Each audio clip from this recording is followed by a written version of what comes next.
Të paktën 20 persona janë arrestuar nga policia e Maqedonisë së Veriut pas zjarrit që shpërtheu në një klub nate dhe u mori jetën 59 personave. Zjarri shpërtheu rreth orës 2:30 me orën lokale të dielën në klubin Puls në Koçan, ku rreth 500 persona ishin mbledhur në një koncert të DNK, një dyshe e njohur hip-hop në vend. Vetëm një antar i grupit mbijetoi dhe po trajtohet në spital, tha një zëdhënës i zyrës së prokurorit.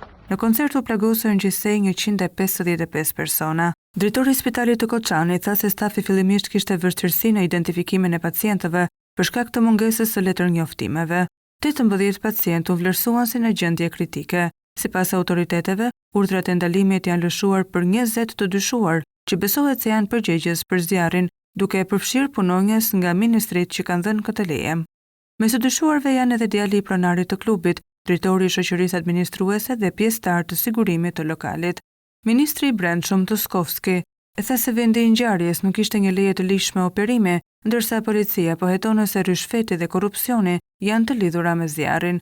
Lokali i cili ndodhet rreth 100 kilometra në lindje të kryeqytetit Shkup, është përshkruar në shtypin vendas si një klub nate improvisuar, duke qenë se më parë ishte një depo qilimash. Qeveria ka shpallur 7 ditë zije kombëtare dhe do të mbajë një mbledhje urgjente si pjesë e hetimeve në vazhdim për mënyrën se si ndodhi incidenti. Nga ngjarja tragjike, 155 persona kanë mbetur të plagosur dhe gjendja e shumë prej tyre është e rëndë për shkak të djegjeve që kanë pësuar.